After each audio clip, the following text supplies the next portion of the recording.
Hi, everybody. Welcome to another episode of Talking Timepieces, where we talk about watch collecting and horology. Today, um, I wanted to talk about buyer's remorse, seller's remorse, and how sometimes you wind up with a watch that you sold and missed and rebought, or maybe just came back into your hands in another fashion, because there are multiple ways a watch can leave your hands and then re-enter your hands. Wristwatch check, for example, my Longines calendar moon phase. You could tell it's almost, let's see, you could tell it's almost a full moon because of the moon phase. It's so hard on some of these pieces in this light to get a good picture, but you know what I mean. But yeah, I owned this piece in the past. Hey, Tanya, nice to see you. Hey, elusive man, watching from a flight. Wow, very cool, Hector. Um, and I do owe you an apology because I did somehow misplace your earlier email, but I got your follow up. So this week we'll do a review of your collection, which is a very nice collection, just to let everyone else know. But there are a lot of ways a watch can leave your hands and come back to your hands. And this is a good case in point because I've owned both of the Longines calendar moon phase. I had the master collection calendar moon phase, and I've had this one. And the reason I didn't like the master collection calendar moon phase is it was very difficult to tell time on it. And then I bought this one, which is the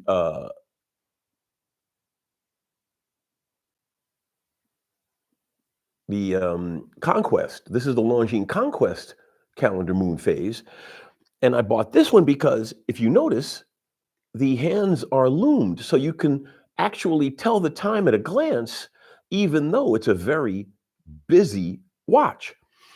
And, but the master collection is actually a nicer watch in a lot of ways, because this is a daily wear and it's a waterproof piece.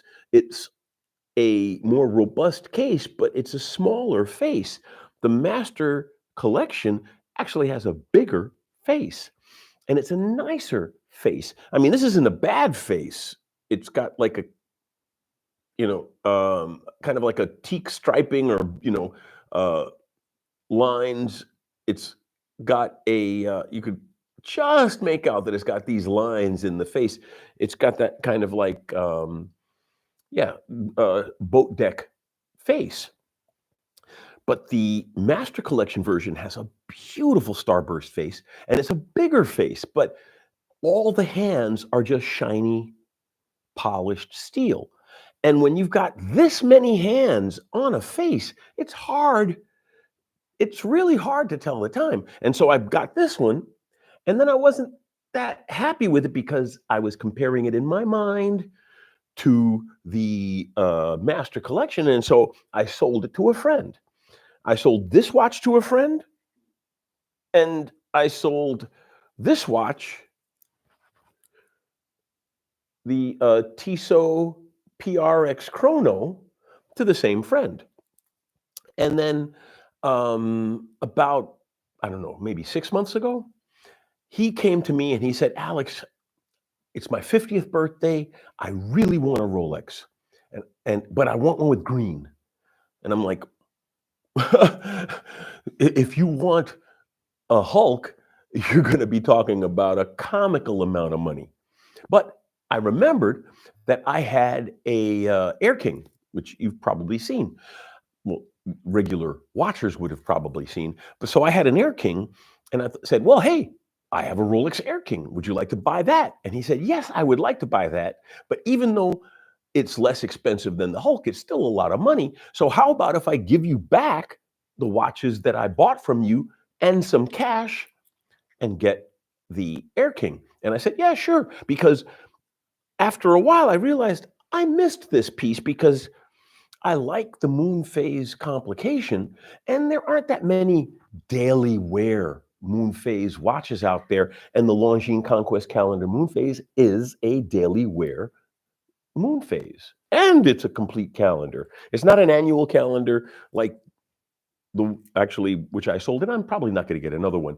But I did sell my Omega annual calendar Globemaster, and it's not a perpetual calendar, and I've never owned a perpetual calendar. But I realized I did miss the moon phase, and so I said, you know what? Fine, I'll sell you my Air King, and I'll take these two watches back and some cash, and you can have my Air King. And actually, I'm glad I did because I didn't miss this a lot, but this is a really cool daily wear piece. I did miss this, and one of the reasons that I was cool with the deal, but I'm actually cool with getting this one back as well because um, for those who like the PRX design, but don't like plastic parts or a Powermatic 80 or whatever, this has got a Value 7753 in it. This is a really great watch. And you could buy it at retail for under 2K. And to find a good integrated bracelet sports watch with a tried and true Swiss movement, because the Value 7750 family is a comically reliable, robust family of movements. And the 7753, because the original 7750 had a vertical subdial layout. And so for the 7753, they created a horizontal dial layout, and it was easier to just simply rejigger the gearing. But they then put in a hidden pusher for the date because it was just easier to do it that way.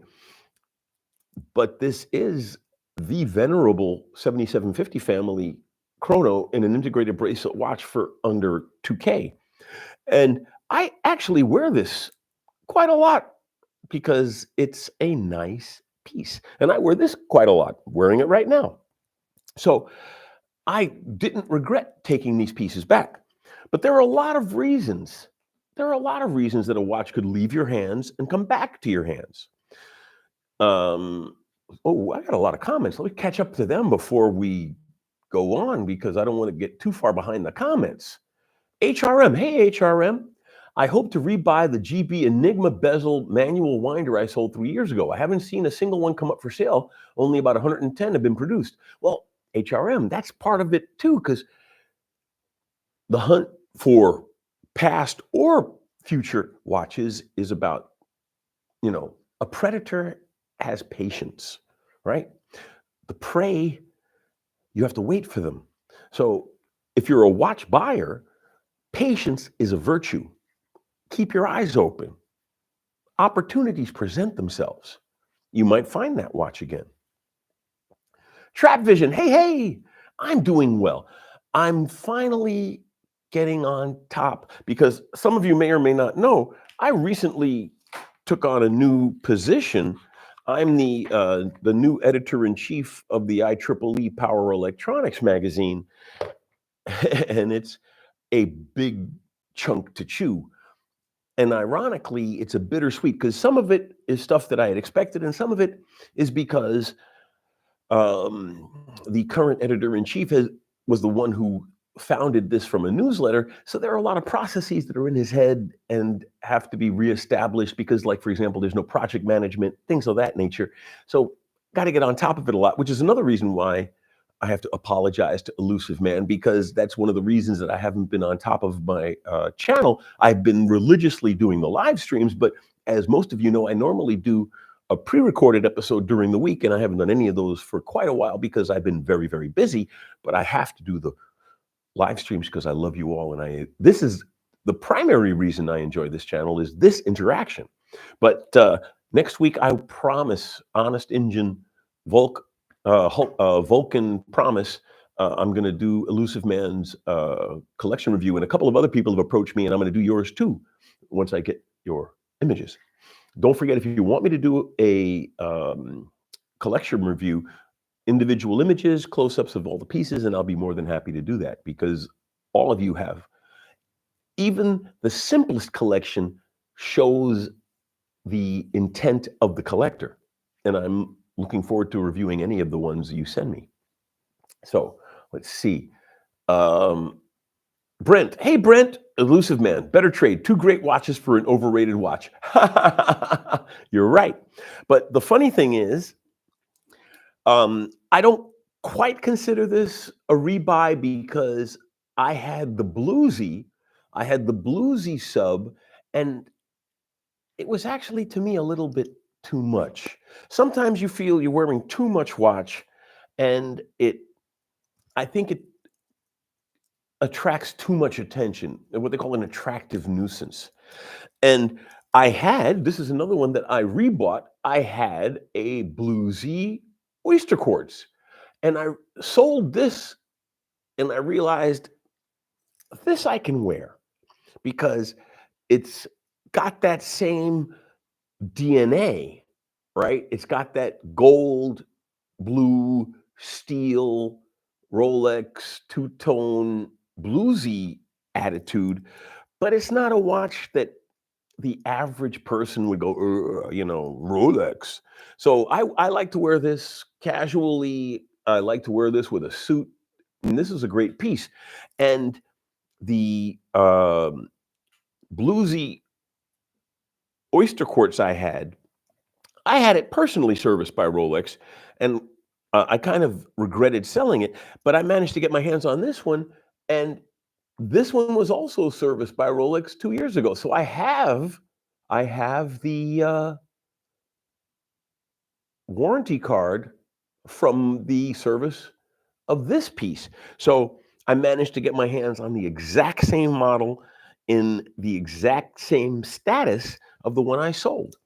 But there are a lot of ways that a watch that you parted with can come back into your hands. Like in this case, I didn't actively seek it back out, but it fell back into my hands, right? This is another one that I sold and fell back into my hands, but not because I actively searched for it. Although I'm glad I have it back, I sold this to someone and they were about halfway through the payments because when I sell to my friends, I'm more than happy to take payments and I don't charge interest. I just say, hey, give me the money when you have it. And he was about halfway through paying me for it. And he goes, Alex, I don't have the cash. Can you give me back what you paid me? And I'll give you back the watch. And that's exactly what I did. I took this watch back because my friend just, he couldn't finish paying for it. And I'm glad I got it back because in hindsight, I shouldn't have sold it in the first place because this is the best world timer. This is the best world timer. This is the best world timer. Did I say that enough times? This is the best world timer you can get for less than $10,000. It really is. It's an awesome, awesome piece, the Frederic Constant. It's actually an homage to a Patek Philippe, but not enough people see Patek Philippe's. So this goes under the radar because even though it's a Patek Philippe homage, since most people don't see a Patek Philippe, they just say, wow, what a good looking watch. And this is a world timer that you can do everything from the crown. Has no hidden pushers, nothing. That's why it's the best world timer for under 10K. And sometimes, so you can get a watch back in your hands because of a trade. You can get a watch back in your hands because someone who you sold it to couldn't pay for it. You can get something back in your hands. In this case, this is a Bulova Accutron, right? I had the original 36 millimeter version and I sold it. And then I came across this larger version. This is the anniversary edition that they came out with later. I think it was in the 70s. And this is big enough for me to wear with my humongous hands. And so I bought it. So it's not buying the exact same watch again, but it's buying the same, model of watch again. And come on, be honest. This is an awesome, awesome vintage piece. This is the kind of watch you wear when you go watch shopping because even the snootiest sales clerk can't say anything about this watch.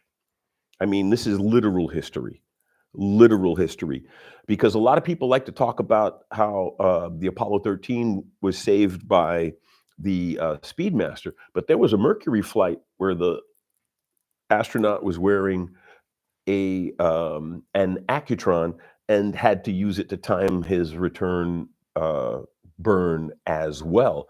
And the accutron, because it was the first electronic watch, it could be driven by a current. It wound up in the dashboards of all the spacecraft. In fact, a lot of people don't know this. This was secret technology when it first came out. This was invented in the mid 50s, and they slapped an export restriction and a manufacturing restriction on it. It went up into space on the Vanguard in 57. It didn't appear in a watch until 1960.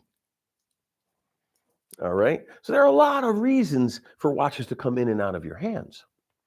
Let's catch up on what's going on here. Hey, Skylar, good afternoon. Brent, good afternoon. I had the PRX chrono and loved it, but it was just too cumbersome. Well, it is a chunky piece, but I got big hands. So it's all about also size. The three-hander comes in a lot of different sizes. You can get a three-hander in a 35. Because this has got a value 7753 in it, you're not going to get a lot of variance in size. Interesting point, by the way. The Cartier Santos. Well, the new one has an in-house, but the first generation Cartier Santos XL is a value 7753. These two watches have the exact same movement in them. The Cartier is a little bit more decorated. And there is also you could buy 4 of these for what this cost. But they both have the hidden pusher for the date. They both have the hidden pusher for the date. And the interesting thing is, even though the Santos looks comically thick, the Santos is actually thinner than the PRX. It's just slab-sided, so it looks thicker, but this watch is thinner than this watch. This one gets away with looking thinner because of the stacked look, but these watches have the same movement in them, but this is the thinner watch. I didn't rebuy this, but and here, let me strategically put my finger over it. My erotic pocket watch. I did not rebuy this specific model, but I had an erotic pocket watch from the same series. This is a series of erotic pocket watches that came out in the 1920s. Priest and nun, hunters in a German, hunting lodge. And this is the French Renaissance version. And I had the German hunters version, and I wound up selling it. And I'm like, I didn't want to be thought of as the weird, watch collector with the dirty watch. But then I realized there's actual real horology in here, because the gentleman's member is attached to the pallet fork and it waggles. So it's actually, and it's, like I said, over 100 years old. So it's a horologically significant dirty watch. So I bought another one from the series, from the collector. And anybody who wants to get something like this, I picked it up on Chrono 24. There's a Spanish dealer, and he still has a few left from the series the last time I checked. But there are a lot of reasons that a watch could wind up back in your hands. For example, this is my second Speedmaster. I had a Speedmaster that I bought at retail. But at the time, I also had an IWC Flieger, and I also had, what else did I have that was similar? I had the IWC Flieger, and I had something else that was, I had a Zinn 142, which is also an awesome watch. And I may wind up buying a Zinn 142 again, because the Zinn 142, the IWC Flieger, and the Speedmaster are all black-faced chronos. And so I at the time, I sold this and I held on to the IWC, and I realized I missed this. And I hit my hat. I missed this. So I sold the Flieger, sold the Zinn, and I bought another one of these. I didn't rebuy this from the person I sold it to, because he wasn't selling, but I bought another Speedmaster because I did miss it. Like I said, there are a lot of reasons for a watch to fall into your hands. And I did want an IWC, so I managed to get I came across this IWC Saint-Exupéry GMT. 1,188 were made limited edition. And so I didn't look back. So as you go through your collecting journey, there are going to be watches that you sell, and there are watches that you sell, rebuy, and then remember why you sold them in the first place, and then you sell them again. Because of the watches I've had that I've bought, that I've sold and rebought, I had a Omega Seamaster GMT, sold it, had an itch, rebought it, and then I had a friend who was really interested in it, and to help him with his collection journey to start, I sold him that. So I currently don't have a Seamaster. I have a Speedmaster. And I'm thinking of getting a Seamaster ceramic. I don't know if it's buying the same model again, but there are there are reasons you buy, and there are reasons you sell, and then there are reasons you buy again.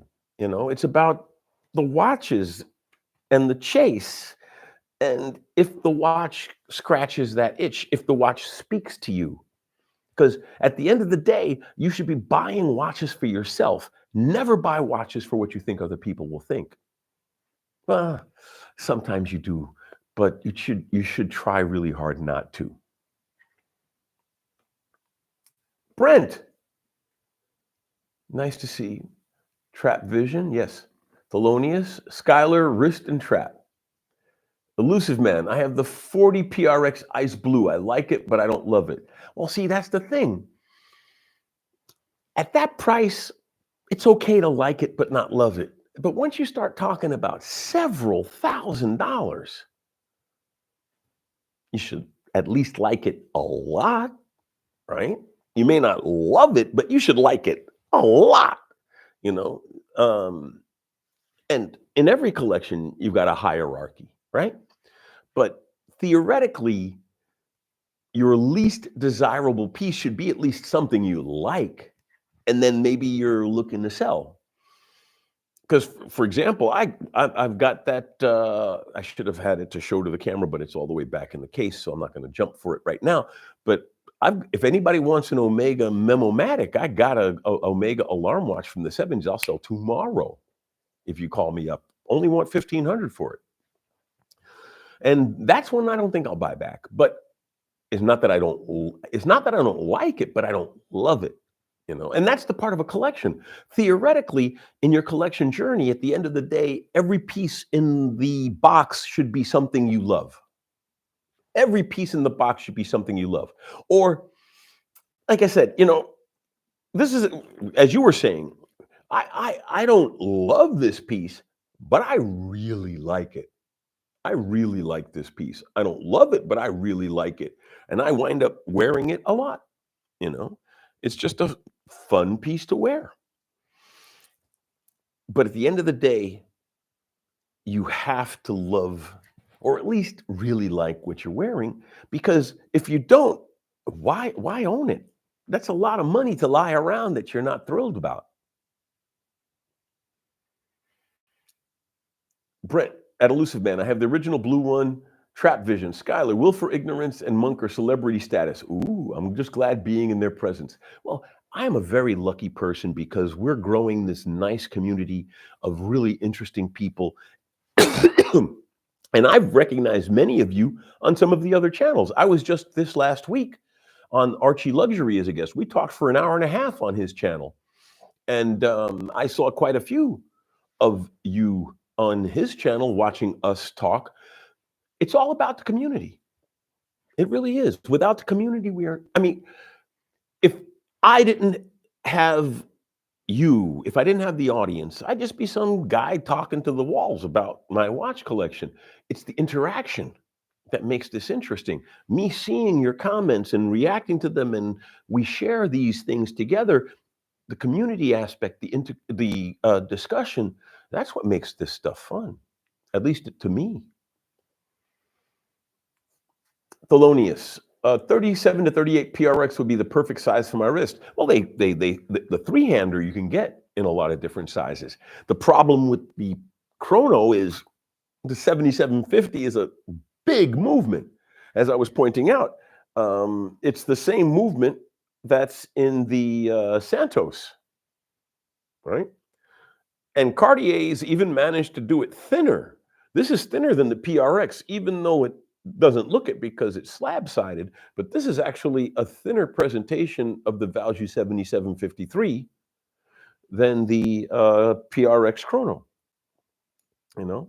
But then again, like I said, there's some really beautiful pieces out there. That's the back, by the way, of the Frederic Constant World Timer. Look at this. Look at that. Isn't that beautiful? Best world timer under $10,000 you're going to find. I have friends who have the Omega Aquaterra world timer.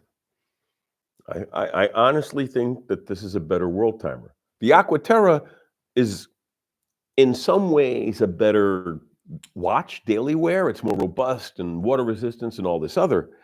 But this is a gorgeous, gorgeous, gorgeous piece. It really is. And you can get one of these gray market for under 4,000. Well, actually, the prices have started to creep up. You can definitely get it for under 5.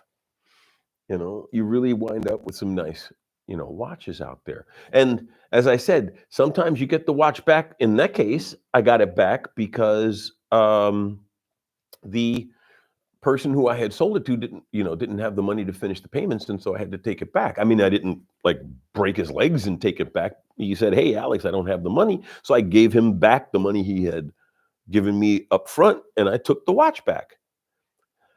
He lost the box and papers, though. They're somewhere in his house. But since I don't intend to resell it, I don't mind that much. But it bugs me a little that he still has the box and papers, even though I gave him his money back.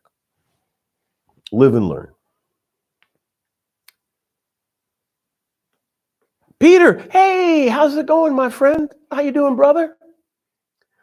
Good morning. Congrats on the new editor-in-chief. Thank you. Omega AT Aquaterra 38. Bought and sold and bought again. Anybody who really goes through a lot of watch buying and selling, you're gonna wind up rebuying something, because sometimes if you're in the early days of your collection journey, you buy something and later you realize that was a mistake to sell.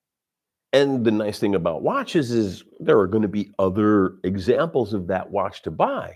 And then you go back out and you buy them again. And like in the case of the Seamaster, my Seamaster, you wind up selling them again. But weirdly enough, like I said, I still think about getting a new Seamaster. And frankly, I'm really thinking about getting, because I had the three-hander JLC Polaris, and I'm thinking of, and I sold it, and I don't miss it so much, that model, but I miss that look, that family, and I'm thinking of getting the PRX, not PRX, just talking about PRX. I'm thinking of getting the JLC Polaris Chrono, but then again, if I got a blue ceramic Seamaster, that's a striking blue watch as well. So sometimes if you think about rebuying, take a step back, think about it a while. Maybe there's another watch out there that will scratch that itch and you're not rebuying the same watch.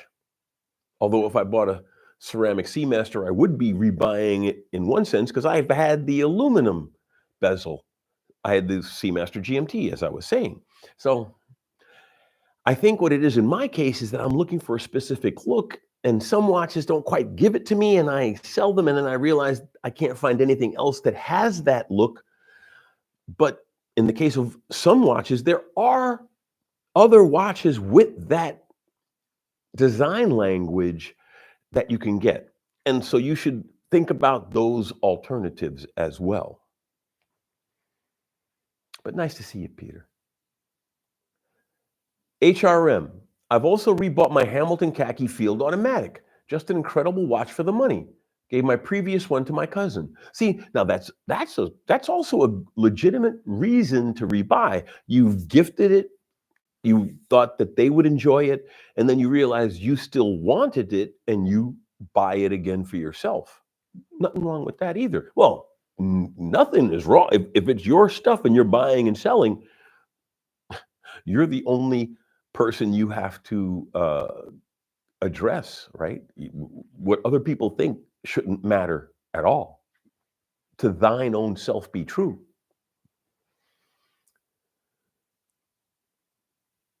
Jesus.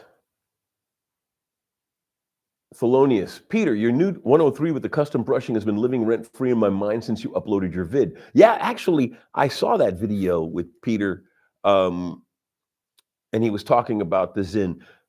Those are awesome pieces. They really are great watches. Totally unappreciated. Totally unappreciated. Underappreciated. Malad Sky, how's it going, my friend? Yeah, well, as I said, what I love about this channel is that we're growing a community. We are growing a community because without you, I'm just, like I said, I'm just a guy yelling at the walls. The fact that we're creating this community and we're able to talk about watches, because like I said, I'm trying really hard not to talk about what Rolex prices mean or, who's better. I've always maintained that trying to game watch values is a wasted endeavor. A wasted endeavor. I mean, as I was saying,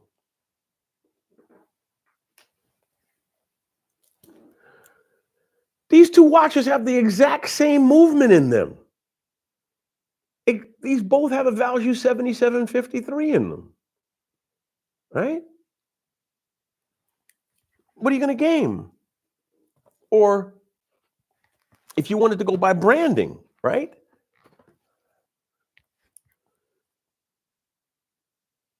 These are both upside down.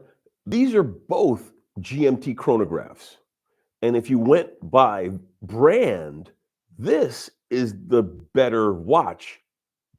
Better by brand because Breitling is considered higher level than Mont Blanc. But this is the far and away better watch. This is a vertical clutch, mono pusher, column wheel GMT chronograph. And this is a value 7751. Nothing against it, but there is way more horology in this watch than there is in this watch. But this has got a higher resale on the gray market. This is the one to buy, frankly. Go out and buy one of these. You can pick one of these up for $5K, and there's nothing that can touch it in its range. Nothing. Literally nothing. I mean, you're not going to find. Look at this. Look at this. Here, let's find it here. Look at that. Look at that gorgeous, gorgeous watch. Vertical clutch, column wheel, mono pusher, GMT chronograph. So ranking watches based on what? Doesn't make any sense. It really doesn't. So that's why I like to talk about why we collect, what we collect, how we collect, because those are the issues that will last forever. 20 years from now, we're going to be talking about, well, complicated watches versus three-handers. Well, how important is water resistance? Do you want a daily wear versus a suit watch? Those are the things that I want to discuss, that I think you want to discuss too. How Rolex is doing in the marketplace is not even important compared to questions like, is the oyster quartz a true horological collectible? Which it is. I prefer to talk about the serious issues, the deeper issues, and I'm glad that you are with me in that, because anybody can talk about prices in the marketplace. That doesn't take anything. That doesn't even take any knowledge of the marketplace. Half these people who talk about Rolex prices couldn't tell you what a free sprung balance was if you held a gun to their children's heads.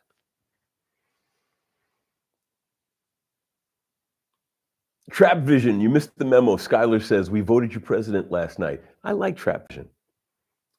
Hey, Happy New Year, Jesus. Well, no, I said hi earlier, but Happy New Year. Brent, the bluesy is definitely a banger and not under the radar. Well, see, and that's the thing. So I'm actually really glad that I've got the Oyster Quartz bluesy because it's also a two-tone blue-faced Rolex, but it's not one that they'll follow me out of the bar and ambush me for in London. And I wear this mostly with suits anyway, but it's an awesome suit watch. And I normally don't like to wear a metal bracelet with a suit, but this is obviously such a dress piece, it works with a suit. That's one of the reasons. Whoops. Frankly, do I have that? Okay. Frankly, that's one of the reasons I have my Speedy on leather so I can wear it with a suit and it looks sharp. It really looks sharp in a suit. Oh, trust me. I love this on leather. The black on black, the fact that the Speedy is a busy piece, but it's not a blatant, bold, busy piece. It's not a blatant, bold, busy piece. On the leather, this is a great suit watch.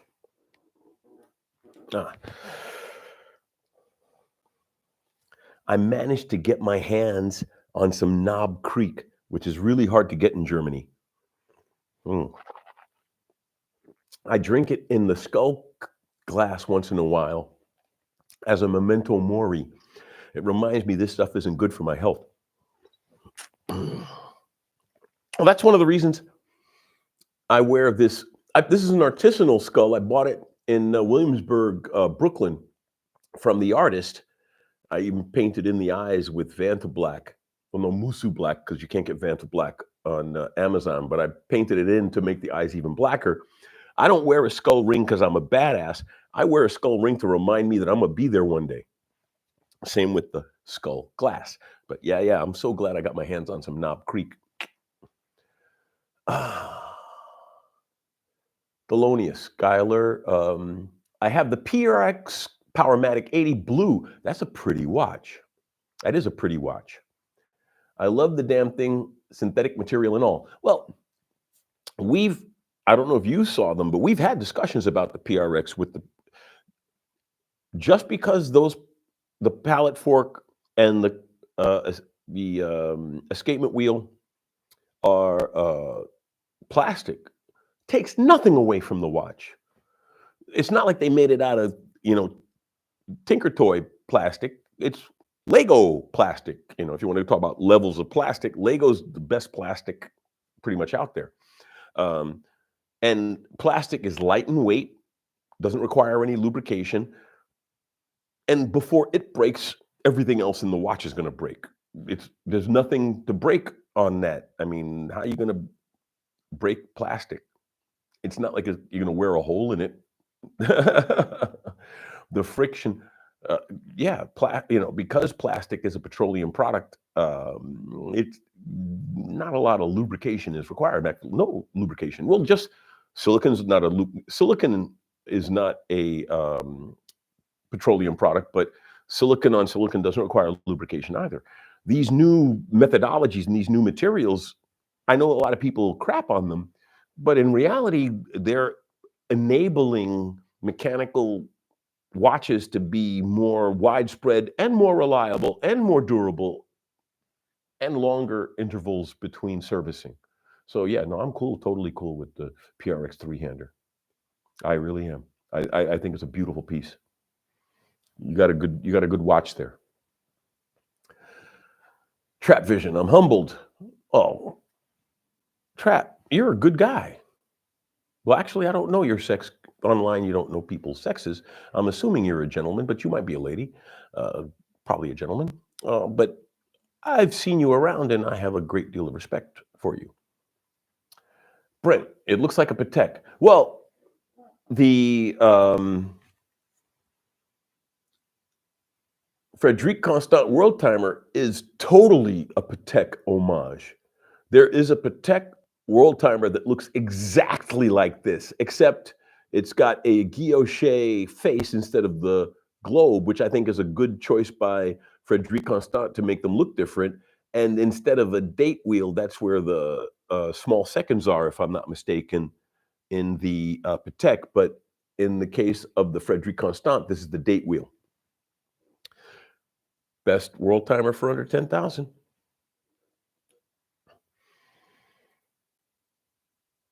That Bulova is cool. Well, I do have a lunar pilot, but you can't beat the Accutron. You literally can't. There's so much horological history in this watch.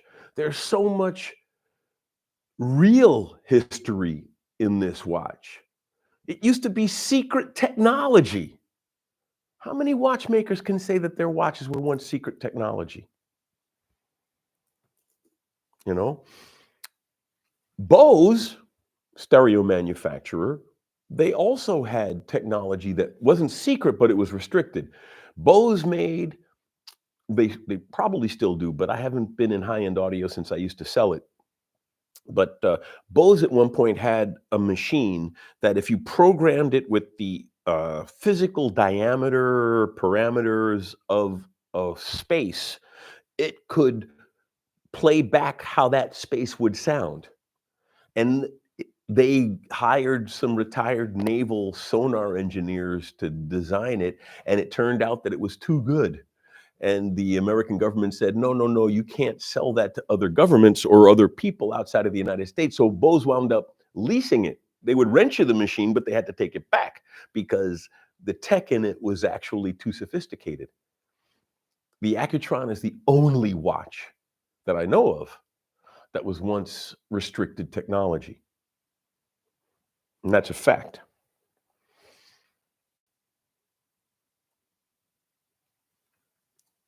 Milad, any thoughts on the Santos Large quartz? I have nothing against quartz because I used to be a snob and say quartz, meh, but quartz quartz as a watch, right? I mean, there's still oscillators, quartz oscillators in electronics and some smartwatches, but the quartz watch didn't win the quartz wars. The smartwatch won the quartz wars. And a quartz watch is as obsolete as this mechanical calendar moon phase. Smartwatches won the quartz war. So a quartz watch is also now a vintage way to tell time. And I own, it's up in the case, I own a Bulova Lunar Pilot, which has the high beat, the precisionist movement in it. The meteorite dial, I'm that much of a snob that, I'm going to have at least a meteorite dial moon watch. But I own a few quartz, not a lot, but a few. Well, this is a quartz watch, right? The oyster quartz. Although the oyster quartz has more in common with the spring drive than it does with a traditional quartz watch, because the oyster quartz is a true hybrid movement. You can see mechanical parts ticking away in there, because what Rolex did is they took a thermally compensated, and thermal compensation is very important in a quartz piece because the oscillator does vary based on temperature. And when you have it on your wrist, a watch is running at body heat. And room temperature is what, 70 degrees? So you're going from 98 degrees to 72 degrees by just taking it off your wrist and putting it on a table. So you've got like a 20 to 30 degree temperature swing in that watch. So the oyster quartz has a thermally compensated quartz motor that drives an 11 joule Swiss escapement. So the ticking of the hand is actually an escapement. It's not a quartz stepper motor. It's a mechanical escapement doing that. So you could almost call it a dead seconds movement. Actually, you can call it a dead seconds movement because Rolex oyster quartz is a 1 hertz mechanical movement attached to a quartz driver motor, a quartz controlled driver motor. So this has more in common with the spring drive. You could almost say this is spring drive generation 1 than it does to anything else. But quartz is, in my mind, just another way to tell time nowadays, because smartwatches are now the new quartz watch in that sense.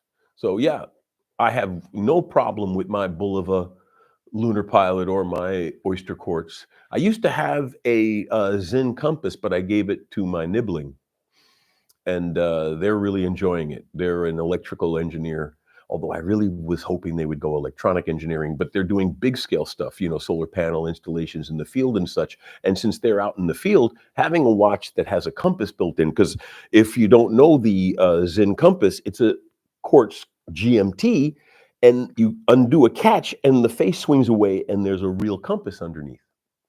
Nice watch. We'll drop that knowledge. Yeah.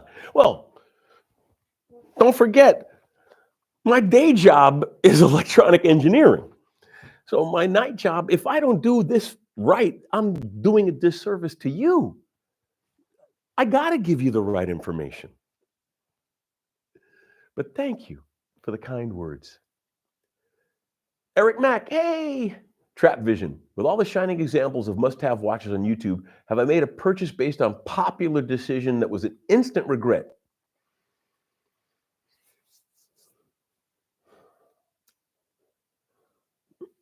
Well, I wouldn't say instant regret, but the bluesy sub. The bluesy sub. Because I wound up getting another bluesy, and I wound up getting another sub. But to me, the bluesy sub was a little too over the top. I do believe in the concept of having too much watch.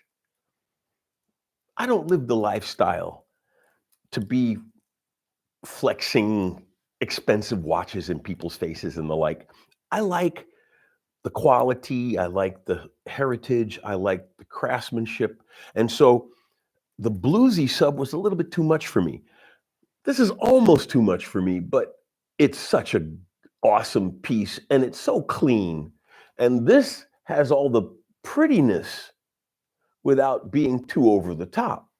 So I would say the bluesy sub. I've bought other watches that have had regrets, but they were less expensive pieces that I bought on a whim. For example, I had a Junkers open face Flieger that I bought because it was an interesting mix. It had a Poliot 3133 movement in it, and it was an interesting historical piece because Poliot doesn't sell their movements to anybody anymore. But there was a period of time in the 90s when the company was on the skids and they sold it to other people. And so Junkers had a Flieger with the Poliot 3133 chrono in it, and it had an open face. And I really thought it was an interesting piece, and I bought it. But I realized in some ways it was what I wanted, but in some ways it wasn't what I wanted. I wanted a better watch. The 3133 is a nice movement. And the Junkers isn't a bad company, but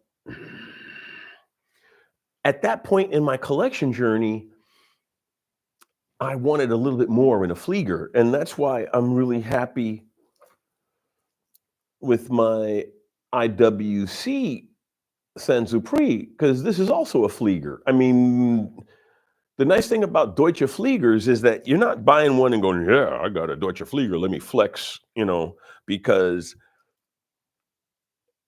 every other Flieger, German style Flieger, looks pretty much like every other German style Flieger.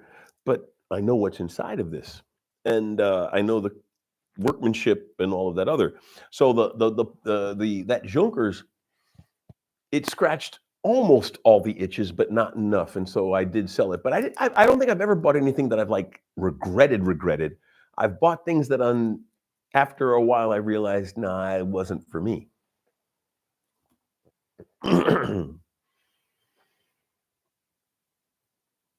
Skylar, I have not yet been in the position to need to rebuy a watch, but I'm still a young collector. Yeah, yeah, yeah.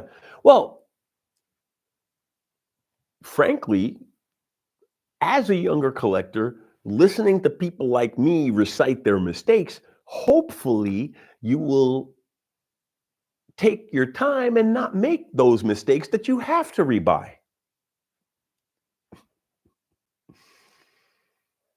Hey, JDF Omega, JFD. I keep saying JDF. It must be the dyslexia. Electrical. Nanad. Hey, Nanad. I've almost sold my Seiko, my first watch, but luckily I didn't. I would regret it for sure. See, that's what I'm saying. If you take the time to think about it, you probably won't make that mistake that I've made and others have made. I mean, because selling and rebuying watches is not unique to me. It's happened to a lot of people. But that's also sometimes part of the collection journey, right? That's also sometimes part of the collection journey because sometimes you got to learn the hard way. And the lessons learned the hard ways are the ones you remember the best, unfortunately.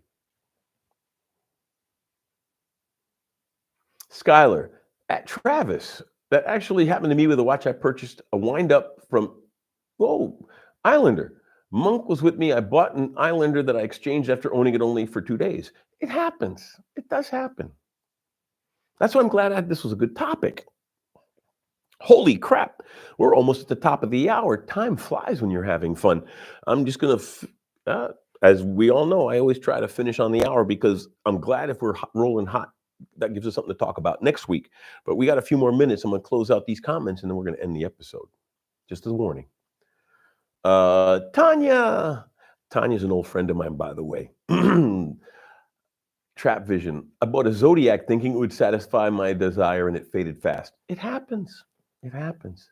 Brent, I have a hard time letting watches go, which is why I have way too many. I'm selling as much as I can, and I still have over 20 pieces. I don't know how, why. Well, I know why, but oh, see, it's a failure common to the model. Ristful ignorance. I got a chance to handle the FP Journe Chrono Metro. Ooh, FP Journe, high end. At my local watch meetup. See, that's the kind of watch that by the time you can afford it, after you saved up and all the hunt, you're probably not gonna regret that because you spent too much time making that decision, right?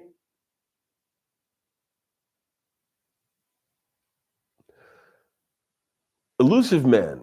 I'd say the only watch I own that I've toyed with the idea of selling is the Zulu Time 42. Don't sell it. I sold my Zulu Time 42, and I'm not regretting it enough to rebuy it, but I do miss it.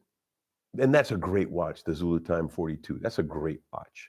I do, since I have another Longines, I don't feel too terrible, but I do miss it on occasion. I wouldn't buy another one. If I was going to buy another Longines GMT right now, I'd buy the Diver, the Hydro Conquest GMT. That's a nice piece in blue. Elusive Man.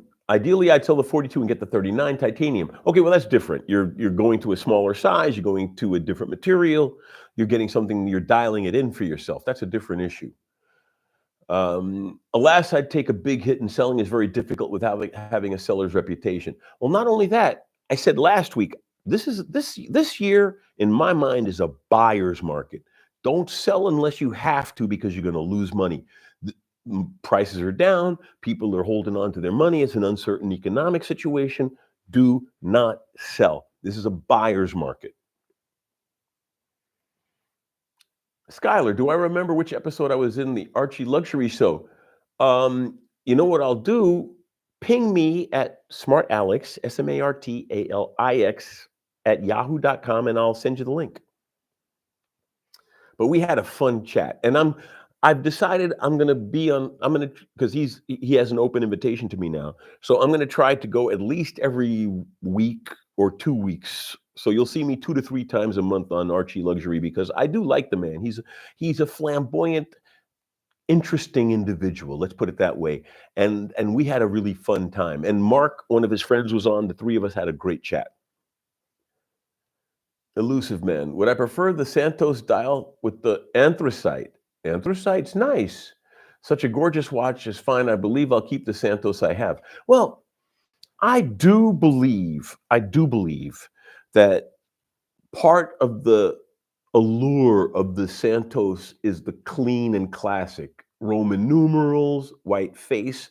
I think they were reaching to make it loomed, which is one of the reasons I like it. But frankly, black hands would have been great on this as well. But part of the allure of the Santos is how classic it looks with that white face and the Roman numerals. And a lot of people say, well, square watch, Monaco, or well, I can't afford the Patek squared. This is a great square watch and classic as hell. And one of the advantages of this over a Monaco, and I didn't buy it for that, but everybody knows Cartier. Not a lot of people care about the Monaco. Not that I bought it for other people, but it's nice that something you buy for yourself resonates in the public.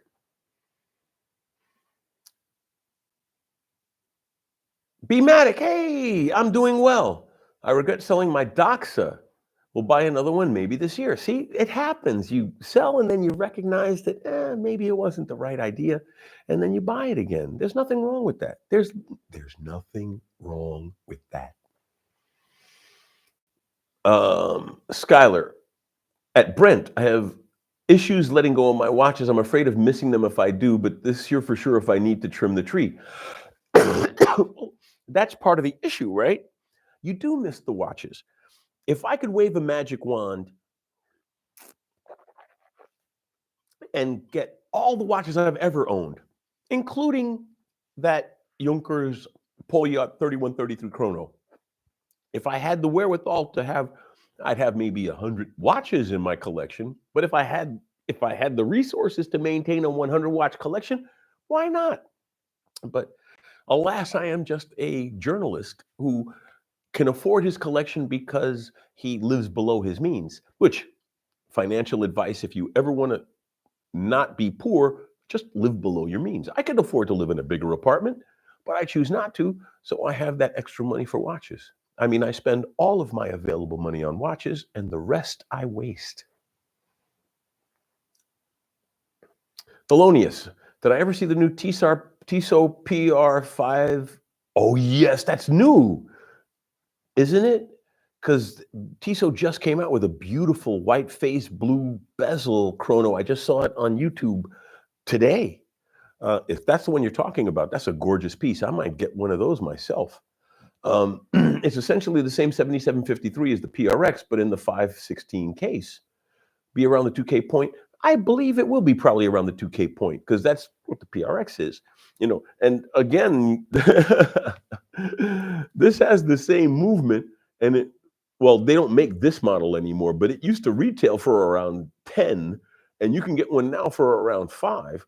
And even used around 5, you can buy 2 PRXs. Although they are different presentations.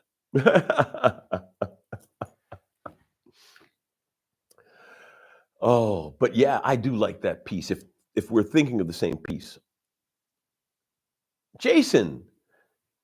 Oh, it's made from Delrin. Okay.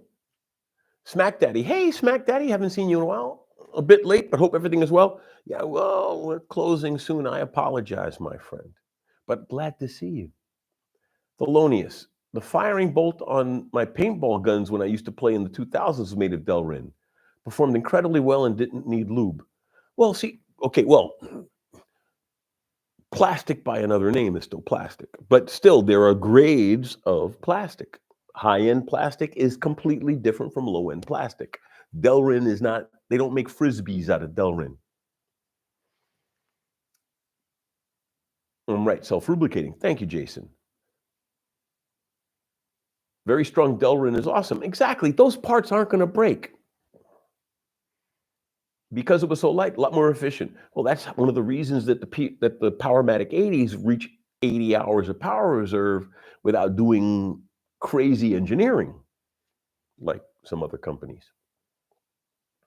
Nico, hey Nico, love my collection. Thank you, my friend. I'm glad you like it. I really do glad you like the show. I'm glad all of you like the show. Maximilian, thank you. I'm glad you like it, my friend. Skylar, on the other hand, not being able to regulate your Powermatic has left you feeling a little nervous. Don't worry. Don't worry. It's such a great piece.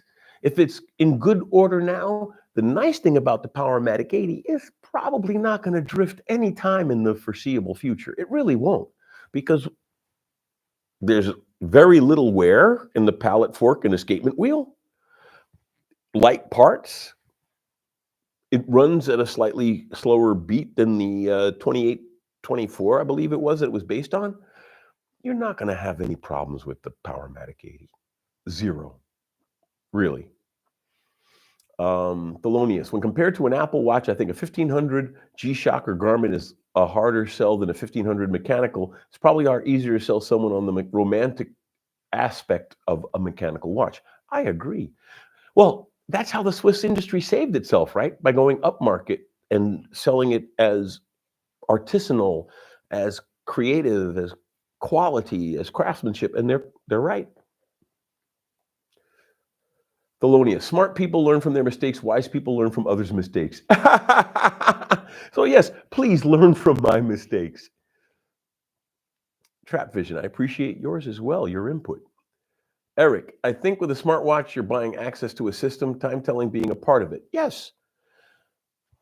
To me, a smartwatch, whenever I meet a friend with a smartwatch, and also don't forget I'm in the engineering space, so whenever I meet a friend with a smartwatch, I always say, yes, that is a smart wearable device where timekeeping is a secondary function, which is true. Jason, oh, I'm glad everyone's recognizing I'm going to bail because they're saying goodbye. Oh, hey, Evil Mad, had to rewatch, please. Plus, if it goes wrong, an exchange of the Powermatic 80 will cost you 120 bucks. Well, exactly. There are people who would say, oh, that's terrible that you have to replace the movement. Why is that terrible? Just replace the movement. Like they say, oh, the Swatch System 51, if it breaks, you got to throw the watch away. Well, don't throw it away. Put it in a case. Keep the faces, keep the cases, keep it as a collection. But don't. These innovative, inexpensive mechanical movements are bringing mechanical to the masses. Are you saying you're not allowed to have a mechanical watch unless you pay $1,000, $2,000, $3,000 for it? Why not get a mechanical watch for 800 bucks, 500 bucks? Why not? There is a beauty and a charm to mechanical movements. Why can't everybody enjoy that? So what if it's not a Patek, Rolex? There's an elegance to a mechanical movement that transcends brand, that transcends value. It's mechanical. It's a novel, interesting, legacy, historical, classic way to tell time. And the fact that these newer, less expensive, interestingly designed mechanical movements are bringing mechanical movements into the hands of the regular people is nothing to be bad about. There's nothing negative about it. To say anything like that is just being elitist, in my humble opinion.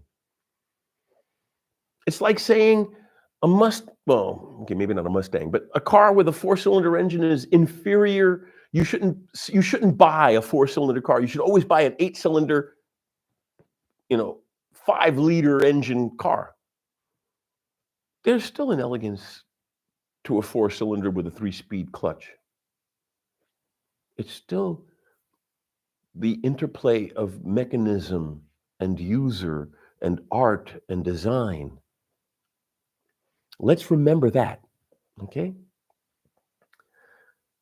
Manual labor does not go much higher than here. And Evil Mad had to replace my Value 7750. Well, and that's the thing. Sometimes it happens. Thelonious, how much in labor would it cost if it would take apart? I'm sure more than 120. Well, see, that's the thing. So there's nothing wrong with an inexpensive mechanical movement. It brings mechanical movements to the masses. It allows people to enjoy that aspect of horology without having to break the bank, and there's nothing wrong with that. So, on that note, we're going to end the show. Thank you all. Love you all. And I'll see you next week. Live long and prosper.